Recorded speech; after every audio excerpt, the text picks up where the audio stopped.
8. 제1충돌. 글쎄, 아버지께서는 망령이 나셔서 그러시던 옛날 시들만 생각하고 그러시던 형님으로서는 되레 그러지 못하시게 말려야 할 것이 아닌가요? 자네가 못하는 일을 내가 어떻게 말리나?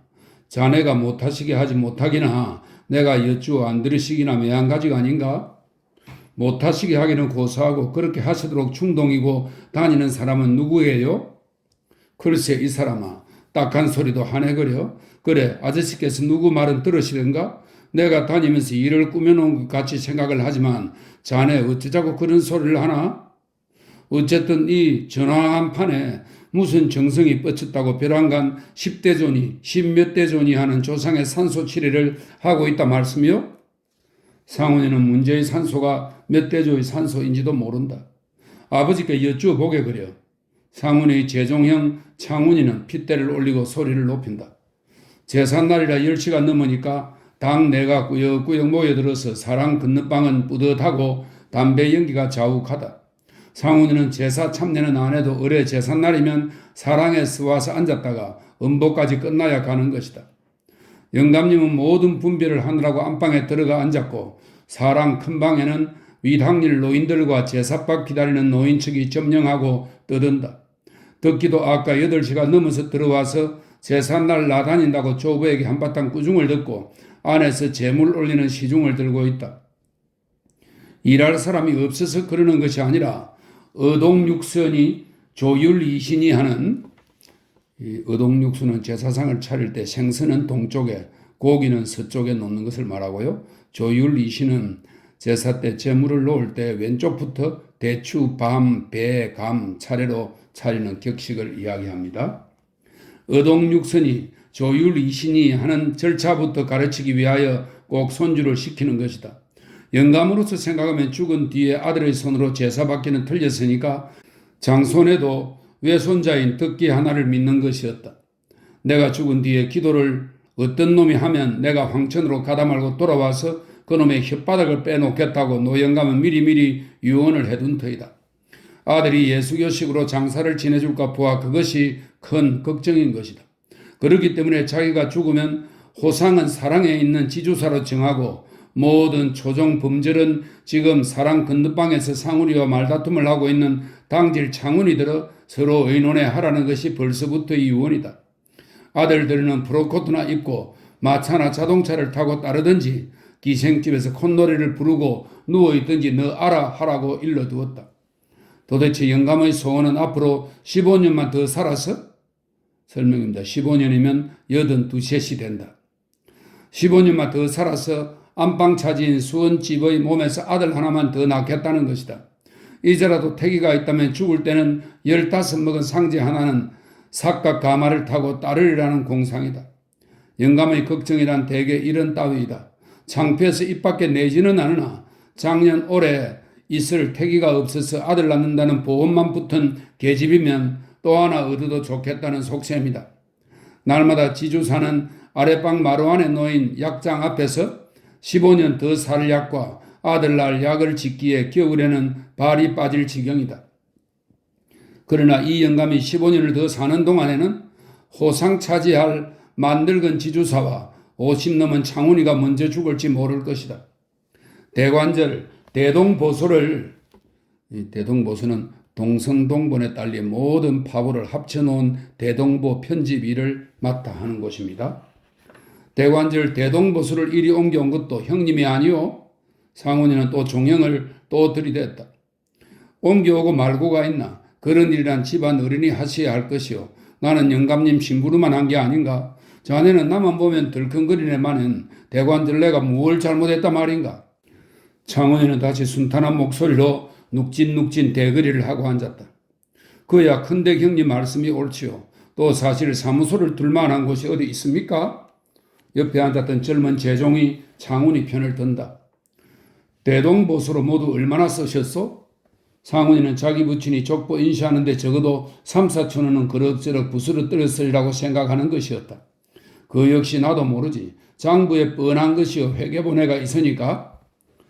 창훈이는 냉년히 이렇게 대답하다가 자네 생각에는 내가 거기서 담배 한 갑이라도 사 먹고 밥 한 그릇이라도 먹을 성 쉽지만 없네 없어. 나도 조카로 태어났으니까 싫어도 하고 좋아도 하는 노릇이 아닌가? 하고 코웃음 친다. 서울 올라올 때의 고무신 짝이 구두로 변하고 떼뚱이 두루마리가 쇠로 두루마기로 되더니 올겨울에는 외투가 그 위에 또 넣은 것은 어디서 생긴 것이요? 하고 들이대고 싶은 것을 상훈이는 참았다. 그래, 대동보수 문패는 언제 떼게 될 셈인가요? 한참 만에 상훈이는 또 비꼬아서 말을 꺼냈다. 인쇄가 다 되었으니까 떼지 말래도 떼게 되겠지.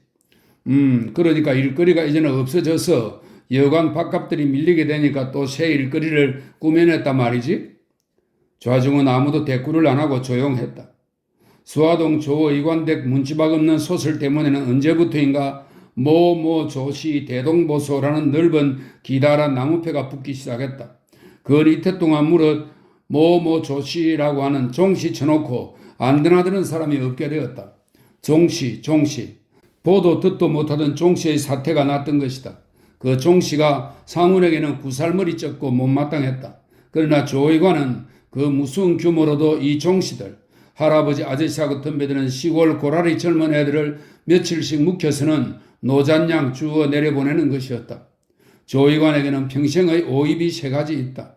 하나는 을사조약 한 창통에 그때 돈 2만 양, 지금 돈으로 400원을 내놓고 40여세 옥관자를 붙인 것이니 참은 참이로되 오늘날의 조의관이란 태코가 아주 터무니없는 것이 아니오. 또 하나는 6년 전에 상배하고 수원집을 들여앉힌 것이니 돈은 여간 2만 양으로 언론이 아니나 그 대신 귀순이를 낳고 또 85세 죽을 때는 15먹은 아들을 두게 될지 모르는 터인즉 그다지 비싼 오입이 아니나 맨 나중으로 하는 오입이 이번 이 대동보수를 맡은 것인데 이번에는 좀 단단히 걸려서 2만 양의 10곡 20만 양이나 쓴 것이다. 그것도 의엿이 자기 집 자기 종파의 족보를 꾸민다면야 서로 지금 시대에 역행하는 일이라 하더라도 덮어놓고 오입이라고 해서는 말이 아니오. 인사가 아니겠지만 상훈이를 보아서는 대동보소라는 것부터 굳이 반대는 안 한다 해도 그리 기날 것이 없는데 게다가 모씨의 족보에 한몫 비집고 끼려고 덤부치가 되려고 사촌은 태엠이나 생돈을 내놓는다는 것은 적어도 오입 비슷한 일이라고 생각하는 것이었다. 돈 주고 양반을 사? 이것은 상훈이에게는 일종의 굴욕이었다. 그러나 조의관으로서 생각하면 이때 그 자기가 쓴 돈은 자기 부친이 물려준 천냥에서 범용한 것이 아니라 자수로 더 널린 속에서 쓴 것이니까 그리 아깝지도 않고 선고의 홀령에 대해서도 떳떳하다고 자긍하는 것이다. 저 잘나면 부조의 추정도, 이 추정은 종이 부미상 벼슬아치의 죽은 할아버지, 아버지, 정조 할아버지에게 벼슬을 주던 일입니다.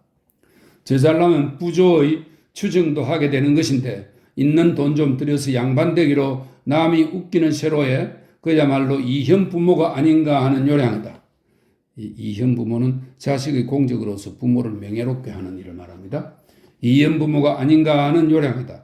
어쨌든 사촌은 돈을 바치고 조상 신주 모시듯이 조시 대동보소의 문패를 모시다가 크나큰 문전에 딸고 조시 문중 장손파가 자기라는 듯 싶이 버티고 족보까지 받게 되고 나니 이번에는 조시 중시조인 모모당 할아버지의 산소가 수백 년 내에 말이 안 되었으니 다시 치산을 하고 그 옆에 묘막보다는 큼직한 옛날로 말하면 서원 같은 것을 짓자는 의논이 일어났다. 지금 상훈이가 창훈이 들어 일거리가 없어져 가니까 또 새판으로 일을 꾸민다고 비꼬는 말이 이를 두고 하는 말이다. 제절 앞의 성물도 남 볼성사납지 않게 일신하게 해야겠고 묘막이니 제위답이니 무엇 모두 합하면 한 10,000원 예산은 있어야 할 터인데 반은 저희들이 부담하겠지만 절반 5,000원은 아무래도 조의관이 내놓아야 하겠다는 것이다. 양자를 들어가면 재산 상속을 받을 권리도 있지만 없는 양부모면야 벌어서 복량할 의무도 지는 것이다. 조시문 중에 돈 낼 만한 사람이 없고 또 버리지 않으면 모르거니와 버린 일인바에야 시종이 여일하게 깡그러뜨려야 할 일이다. 그러나 5,000원을 저희가 분담한대야 그것은 이 영감에게서 우려내리는 미끼로 하는 헛말이면 물론이요. 이 영감이 내놓은 5,000원에서 뜯어먹으려고나 안 했으면 다행이니 원체가 뜯어먹자는 노릇인 다음에야 더 말할 것도 없는 일. 어쨌든 문놈이 드나들며 굽실거리고 노영감을 수습되기도 하지만 아무래도 못하겠다는 말이 입에서 안 나와서 울며 겨자 먹기로 추수나 하면 내년 봄쯤 어떻게 해보자고 아직 밀어 나오는 판이다. 내년 봄이라야 음력 설만 세면 석 달이 못 가서 한식이다. 이 영감에게 제일 신임 있는 창훈이를 앞장 세우고 요새로 부쩍 조르고 다니는 것은 어서 급급히 착수할 준비를 하여 한식 다래를 잡숫게 하고 어울려 일을 시작하자는 것이다. 그러나 영감으로서는 이렇게 쌀값이 폭락해서는 도저히 힘에 겨우니 좀 더 연기를 했다가 추석에나 가서 착수를 하든지 또다시 내년 한식 때 의논을 해보자는 것이다. 영감도 결단코 어수룩한 사람은 아니다. 어수룩이라니 저의 후반생을 상가지는 수요를 셈할 때 쓰던 막대기입니다. 상가지와 주판으로 늙은 사람이다. 속에서는 쪼르륵 소리가 나면서 천냥만냥판으로 돌아다니거나 있는 집 사람 구석에서 바둑으로 세월을 보내는 조카의 떨거지들이 다른 수단으로는 이 영감의 주머니끈을 풀게 할 도리가 없으니까 족보를 앞장 세우고 삶고 굽고 하는 바람에 조춤조춤 쓰기 시작한 것이 3,000여원. 근 4,000원을 쓰게 되고 보니 속으로는 꽁꽁 앓는 판에 또 모모당 할아버지가 앞장을 서서 5,000원 놀래가 나온 것이다. 그러나 5,000원을 부른 사람도 그만큼 불러야 3,000원을 우려내려니 하는 것이요. 조의관도 5,000원의 반절은 아무래도 또 틀리는 것이라고 생각하고 있는 것이다.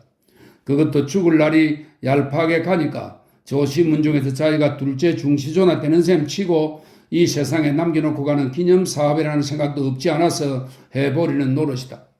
그래서 요새로 부쩍 달고 치는 바람에 그러면 우선 1,000원 하나는 내놓을 터이니 500원은 산익에 쓰고 500원은 묘막을 짓되 부족되는 것은 묘하에 있는 조시들이 금력으로 보태든지 돈 없는 사람은 부역으로 흑안 좀 때 한 장씩이라도 떠다가 힘으로 보태라고 한 것이다. 그러고 나서 제비답으로는 다소가 나중에 마련해 놓음하고 하였다. 조의관 생각에는 그렇게 하면 1,000원 내놓고 2,000원 들인 생색은 나련히 속다짐이었다. 그래야 결국 아저씨께서는 돈 1,000원 하나밖에 안 내놓으시다니까 나중 뒷갈망은 우리가 발밭 돌아다니며 끌고 모아야 할 셈이라네. 말 내놓고 안 할 수 있나. 이래저래 뼈골만 빠지고 잘못되면 시비는 우리만 만나고. 장훈이는 한참 앉았다가 혼잣말처럼 이런 소리를 한다. 장안 사업하시오.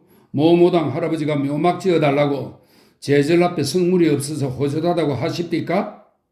상훈이는 합디까? 라고 입에서 나오는 것을 겨우 하십디까? 라고 존대를 했다. 모모당 할아버지라고 부르는 것도 좀 어설프다.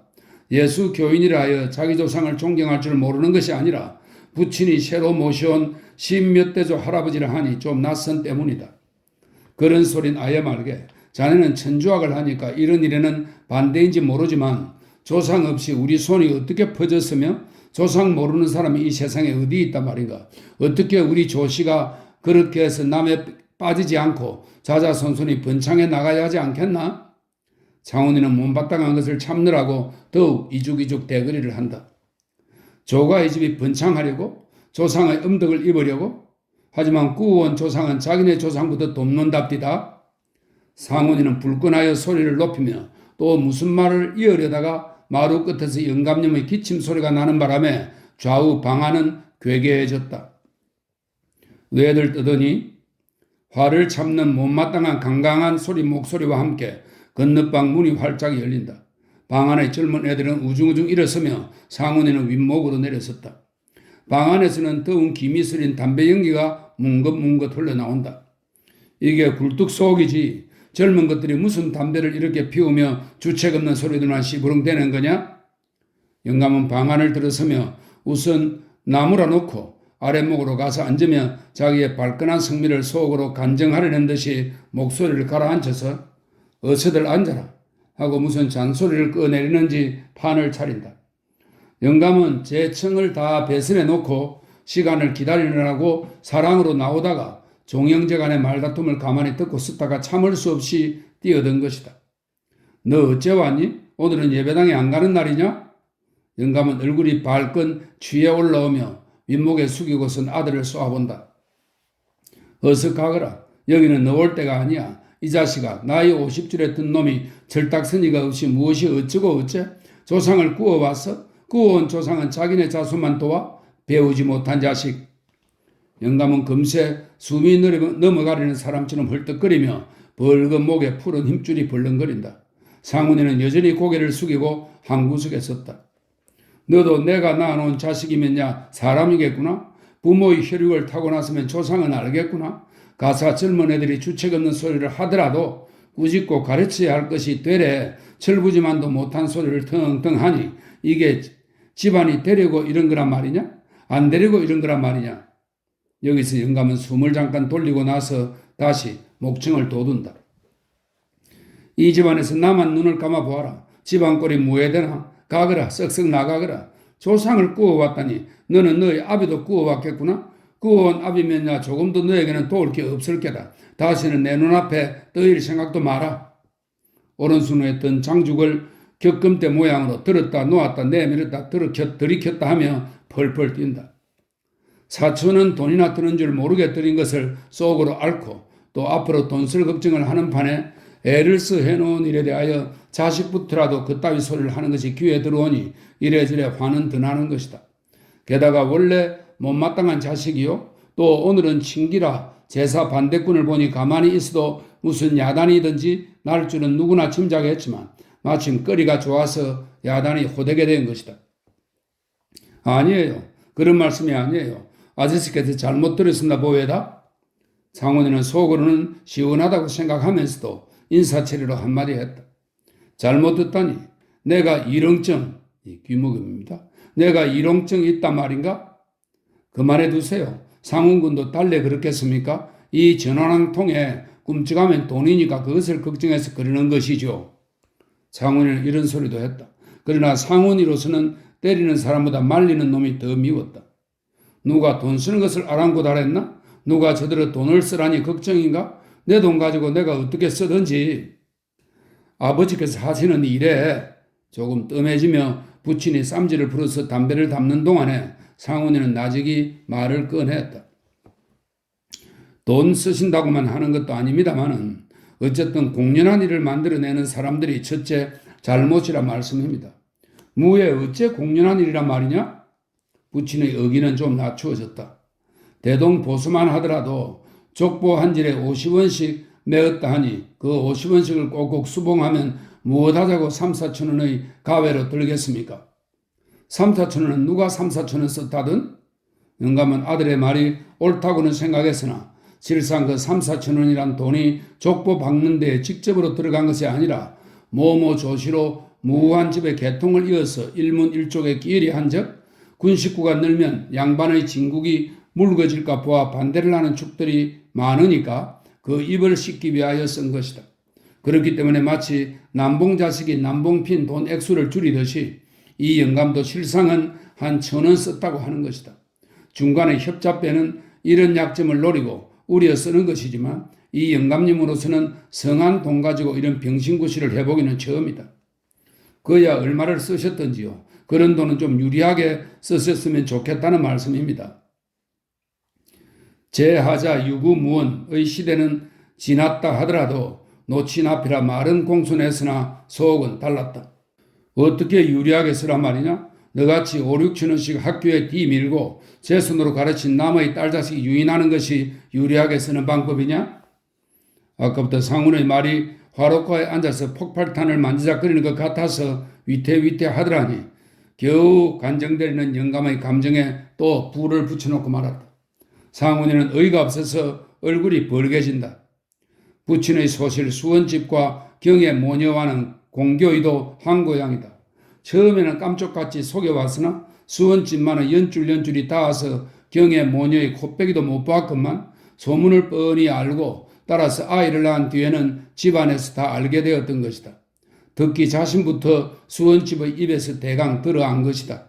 그러나 내외가 몇 번 충돌한 외에는 노 영감님도 이따껏 눈 감아버린 것이요. 경애가 들어있는 북미창정 그 집에 대해서도 부친이 채근한 일은 없는 것이라서 지금 조인 광자 중에서 이 조인 광자 중은 많은 사람들이 빽빽하게 모인 가운데 이 말입니다.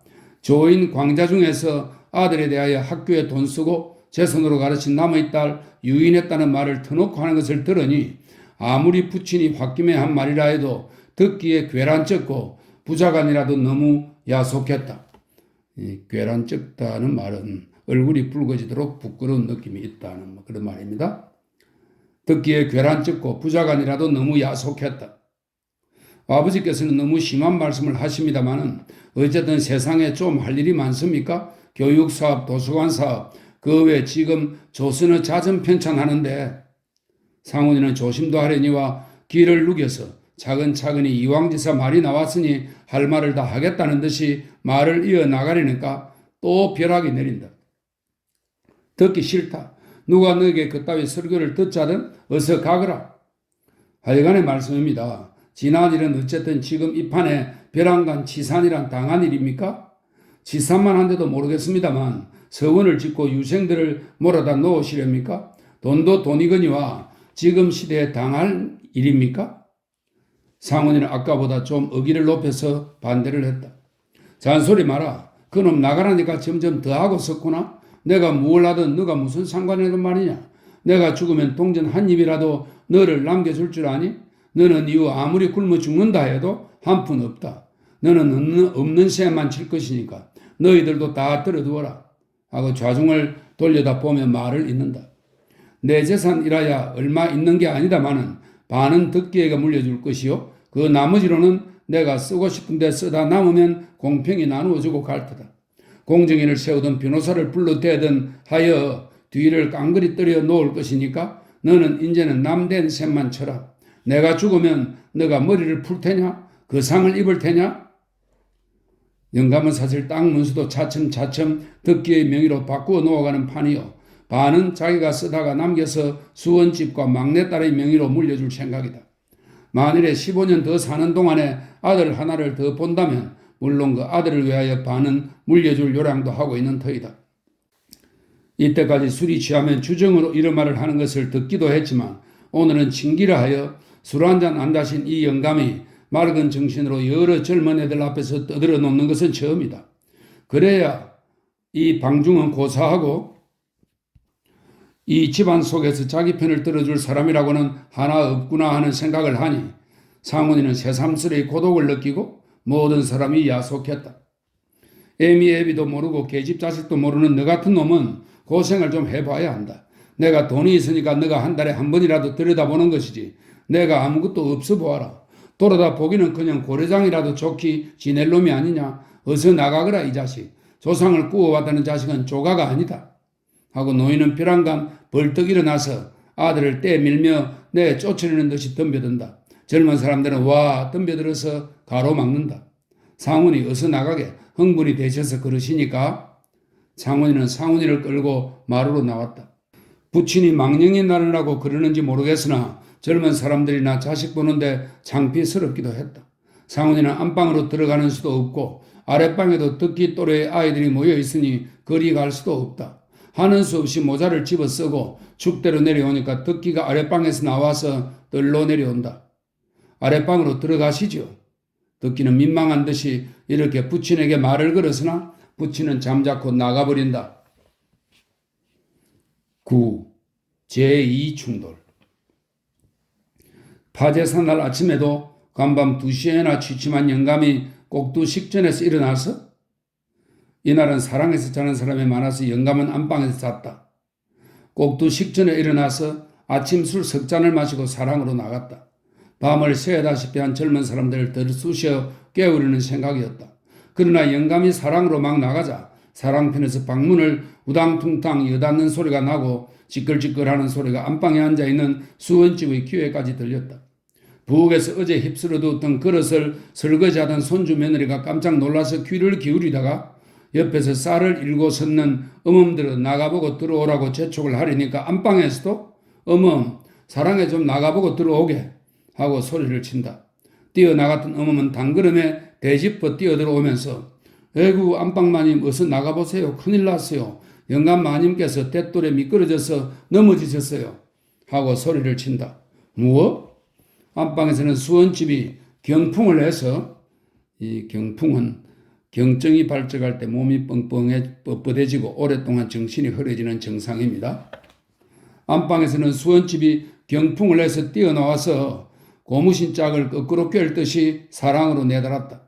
손주 며느리도 뒤따르고 어멈도 다시 줄다름을 쳐서 나갔다.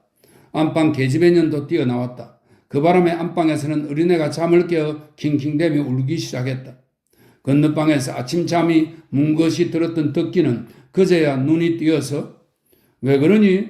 소리를 치며 미닫이를 여니까 아랫방에서 모친이 어서 사랑에 나가봐라. 할아버지께서 넘어지셨단다 하고 소리를 친다. 모친은 어제 와서 같이 잔 딸이 학교에 가느라고 머리를 빗는데 일어나는 길로 뒷머리를 따주고 있었기 때문에 얼른 일어서지 못했다. 한방에 자던 옆편네들도 이제야들 일어나 앉아 씩둑거리고 있다가 매무새도 채 못해서 곧 나오지를 못했던 것이다. 덕기가 바지저고로만 꿰고 뛰어나간 뒤에야 비로소 모친과 덕기 누이 덕희가 사랑으로 나갔다. 덕기 모친은 먼저 나갔던 사람들과 사랑 문간에서 마주쳤다. 수원집은 암상이 나서 못 본 척하고 지나쳐버렸다. 늦게 나온다고 못마땅해서 그러는구나 하는 생각을 하니 덕기 모친도 심사가 났다. 좀 어떠시냐? 다치시지는 않으셨니? 그래도 노인이 빙판에 넘어졌다니 애 같아서 시서모의 뒤따른 며느리들은 물어보았다. 다치신 데는 없어요. 들어가 누우셨어요. 사랑방에 누운 영감도 며느리가 늦게 나와보는 것이 못마땅했다. 그래도 며느리는 아들보다 낫게 생각하는 터이라 내색은 보이지 않고 며느리가 무남견 인사를 하니까 허리가 좀 아프지만 별일 있겠니? 하고 나서 손주딸을 쳐다보며 온유한 낯빛으로 학교 가기 고나겠구나. 그저 잤든? 하고 물었다. 그저 자리 속에 있어서 인제야 나왔나 하고 묻는 것이었다. 아니에요. 머리 빗느라고 어머니가 막 땄는데 넘어지셨다지요? 하고 덕희는 어리광삼아 생글 웃고 옆에서는 오라비를 돌려다보고 오빠 같은 게으름뱅이나 이때까지 자지요? 하고 놀린다. 예끼년 이때까지 머리를 제 손으로 못 땄는다 말이냐? 할아버지는 이런 소리 하고 웃었다. 저도 땄는답니다. 하지만 숱이 많아서 그리고 제 손으로 따면 하이칼라가 못 돼서요. 하고 덕희는 또 쌕쌕 웃는다. 조년 벌써 하이칼라만 하려 들고 그럼 학교 안 보낸다. 조부도 재롱을 보느라고 연애 웃으며 대거리를 해준다. 방 안에는 웃음소리와 화기가 가득했다. 사실 이런 때 이 노인은 천진한 어린아이같이 백발 동안이 온화하였다. 조부가 몸을 추스르다가 허리가 아픈 듯이 애구구 하며 눈살을 찌푸리니까 너 좀 주물러 드리라 하고 모친이 시키는 대로 덕희가 가까이 가려니까 그만두어라. 학교 갈 시간 늦는다. 의사를 부르러 갔으니까 이제 올 게다. 고 하며 안으로 쫓아 들여보내고 어서 수원집을 나오라고 불러냈다. 바지와 마고자에 흙이 묻어서 수원집은 가림끝을 가지고 사랑으로 나갔다. 어쩌면 집안이 그렇게 떠드는데 모른 척하고 들어앉았더람. 수원집은 혼자말처럼 며느리 모녀를 두고 하는 말이다. 계집애는 머리를 따주느라고 그랬다지만 아무리면 상관 있나? 영감은 이런 소리를 하는 것이 수원집은 싫었다. 맞장단을 쳐줘야 좋을 것인데 며느리 역성을 들어주는 것 같은 말 눈치가 싫은 것이다. 내일 모레면 시집 관련해 머리를 일일이 빗겨주어야 할까요? 공연한 소리지. 아까부터 약주상을 들어가고 해야 모른 척하고 들어앉아서 수원집은 아까부터 못마땅했던 것이다. 그야 어제 늦게 자고 또 새 애기가 없으면 모르거니와 그 애가 나와서 일을 하니까 그렇겠지. 영감의 말은 옳았다. 그러나 수원집은 점점 더 뽀릇통해졌다. 영감은 허리가 아파서 옷은 이따가 갈아입는다 하여 수원집은 마지못해 잠자코 영감의 허리만 주무르고 앉았다. 며느리가 늦게 나왔다고 시비는 하면서도 허리를 주무르기는 귀찮았다. 더구나 한 통이 되어서 며느리 흉화적을 하지 않는 것이 못마땅하니까 더욱이 실증이 났다. 그건 고사하고 영감이 넘어졌다 할 때 그렇게 허겁을 하면서 뛰어나오면서 얼마나 애가 탔던가. 지금 이 당장에는 제 생각이 어떠한가? 이보다 좀 더 몹시 다쳤다면 생각이 어떠하였을꼬? 모를 일이다. 의사가 오니까 수원집은 안으로 들어와 버렸다. 의사나 누구나 내외를 하는 것이 아니니 진찰하는 것을 보고 들어가도 좋으련만 하는 생각이 영감에게도 없지 않았다. 의사는 그리 대단치는 않으나 혹시 삐었는지 모르니까 반드시 누워있는 것이 좋겠다 하며 약을 바르고 찜질을 해놓고 갔다. 안방에서 아침밥을 먹을 때 옆에 애들은 영감님 넘어지신 것으로 떠들어댔다. 그래도 고만하시니 다행이지. 노래의 빙판에 넘어졌으니 속으로 골탕을 잡숫거나 했다면 어쩔 뻔했어? 한 옆에는 이런 소리를 했다. 저기서 누구도 최사천 영감 말이야? 그건 빙판도 아니고 돛돌에서 내려서다가 허리를 삐어서 석 달을 꼼짝을 못하고 누웠대. 친모는 이런 소리를 했다. 참 최사천 영감? 어디 돛돌에서 넘어졌나? 젊은 댁을 너무 바치다가 어느 날은 자리 속에서 그렇게 되어서 이내 못 일어났는데 하며 돌아간 마님의 친구 늙은이가 웃었다. 마님도 무에 그렇게 되었다 말씀이에요? 하고 친모도 따라 웃는다. 방 안에서는 수원집과 주인 고식만 빼놓고 모두 웃었다. 수원집은 얼굴이 밝아졌다. 그래도 퍽 정정하신 셈이야. 10년은 넉넉히 더 사실걸. 당숙모 마님이 이런 소리를 한다. 하지만 마님이 주의를 해드려야지. 친모가 또 짓궂이 이런 소리를 하였다. 수원집은 점점 더 듣기 싫었다.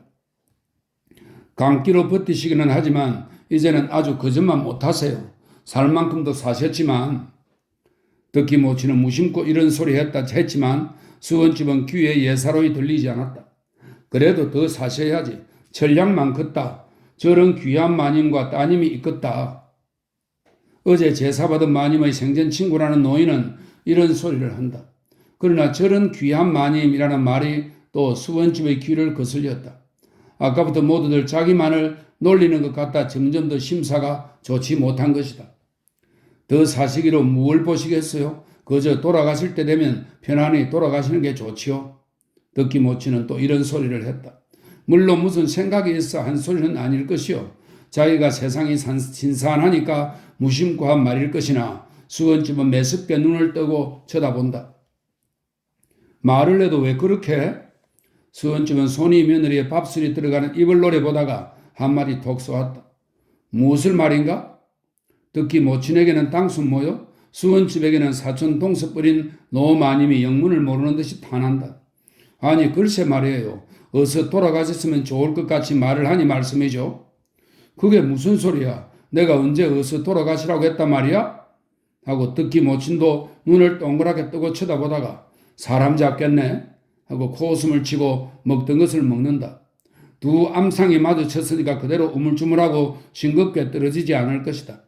하여간 좋은 구경거리가 생겼다고 다른 옆에 애들은 말리려고도 안 하고 물개만 보고 있으나 이 물개는 어떤 일의 처지나 속내를 말합니다.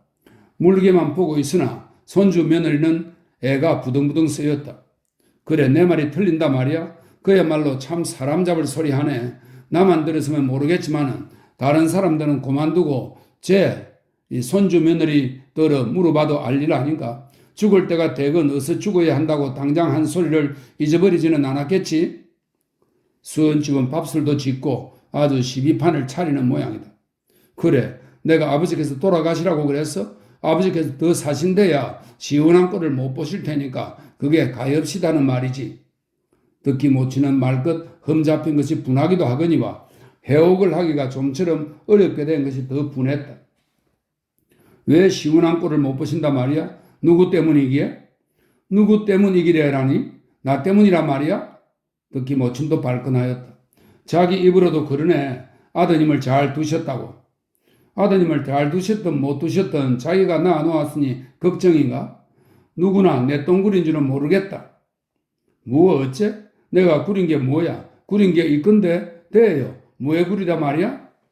수원집은 얼굴이 파래지며 달려든다. 아닌 게 아니라 듣기에 못치는 감잡힐 소리를 또 무심코 해놓고 보니 말문이 꼭 막히고 말았다. 왜? 안방 차지가 하고 싶어서 사람을 잡는 거야? 안방에 들고 싶거든 순순히 내놓으라지. 왜 사람을 잡아 흔들어서 내쫓지를 못해서 야단이야? 누가 안방 내놓으랬어? 그럼 뭐야? 뭐에 구리다는 거야? 수원집은 점점 악을 쓰고 덤비나 듣기 못치는 잠자코 앉았을 뿐이다. 어디 무슨 뜻이 있어서 그런 말인가? 처음에 한 말은 무심코 한 말이요. 말다툼이 되니까 자연 그런 말이 나온 것이지. 말을 잡자면 모두 시비가 되는 것이지. 당숙모가 이렇게 변명을 해 주었다. 그러기로 무슨 까닭이 있어서 그러는 게지? 응? 내가 소년 과부가 되어서 팔자를 고쳤다고 깔보고 그러는 것이지? 수원집은 바르르 떨다가 그만 울음이 확 쏟아지고 말았다. 팔자가 사나워서 이렇게 와 있기로 나중에는 들을 소리 못 들을 소리 다 듣고 울음 섞인 푸념을 하려니까 밖에서 인기척이 난다. 새 며느리가 내다보니 시아버지다. 옆에 애들은 우 나와서 인사를 하였으나 싸우는 두 사람만은 안전체였다. 상훈이는 딸이 학교에 가는 길에 기별을 해서 급히 왔으나 부친이 잠깐 눈을 떠보고는 그대로 눈을 감고 자는 척하기 때문에 곧 나와서 안에 들른 것이었다. 추운데 어서 들어오게 하며 당숙모가 군하는 데는 대꾸도 안 하고 왜들 그러니? 하고 축대에 내려 서 있는 며느리를 바라본다. 아니에요. 안방에서는 한층 더 섭게 운다. 상훈이는 벌써 알아차렸다. 왜 지각 없이 그 모양이야? 이 집 저 집으로 다니면서 안방에다 떼고 자기 마누라를 꾸짖고 다시 며느리들을 떼고 어서 너 어머니 집으로 가시라고 해라 하고 상훈이는 훌쩍 나가버렸다. 듣기 못 치는 영감이 가는 기척을 듣고 건너방으로 건너가 버린다. 수원댁은 손님들이 가도 변변히 인사 한마디 없이 입을 봉하고 있다가 다 가기를 기다려서 사랑으로 나갔다. 영감은 운 눈이 벌겋고 눈등이 퉁퉁이 부은 것을 보고 놀랐다. 말이 없이 옆에 쪽치고 앉은 것을 한참 보다가 왜 그래? 하고 물으니까 저는 여기 있을 수 없어요.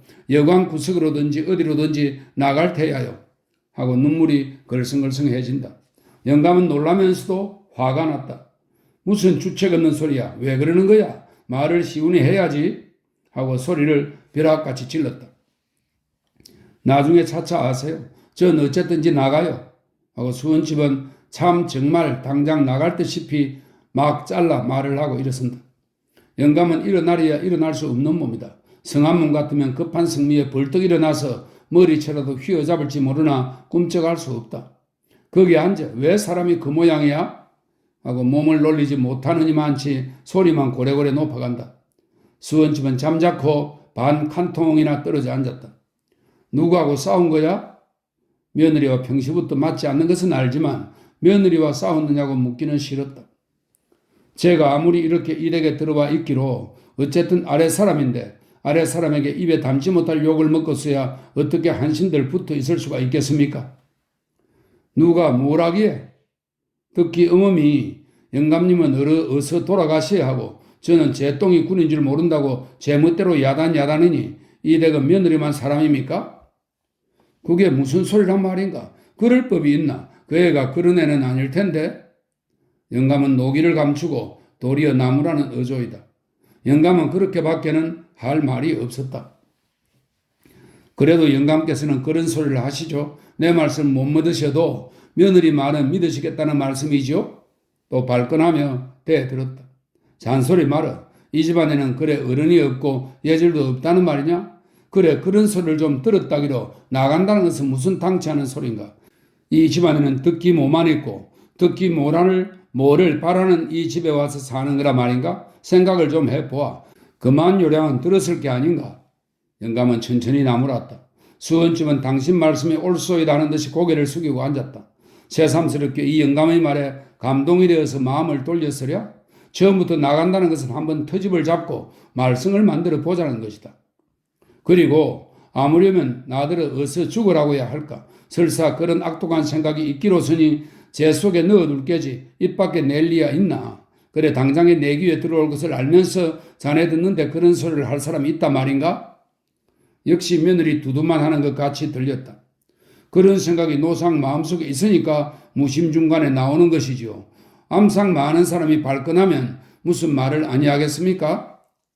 그렇게 듣고 보니 또 그럴듯도 하다. 영감은 잠자코 눈만 끔뻑거리고 누웠다.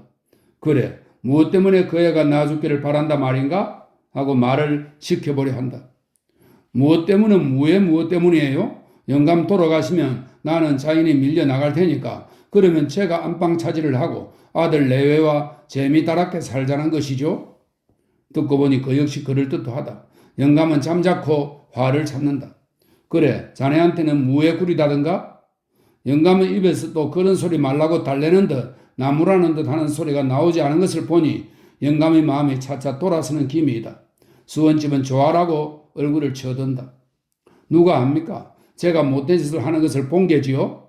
하고 아랫입술을 악물다가 그런 소리를 내놓아서 정 안되면 내 쫓아는 게지요 하고 치를 뜬다. 이 말도 또한 듣고 보니 그럴듯한 말이다. 그것도 아무도 없는 데면 모르겠지만 손님들이 열좌를 하고 어린 손주 며느리가 있는 앞에서 수원집은 말을 맺지 못하고 울어버린다. 영감은 첩이 뽑기는 게 가엾은 생각이 들었다.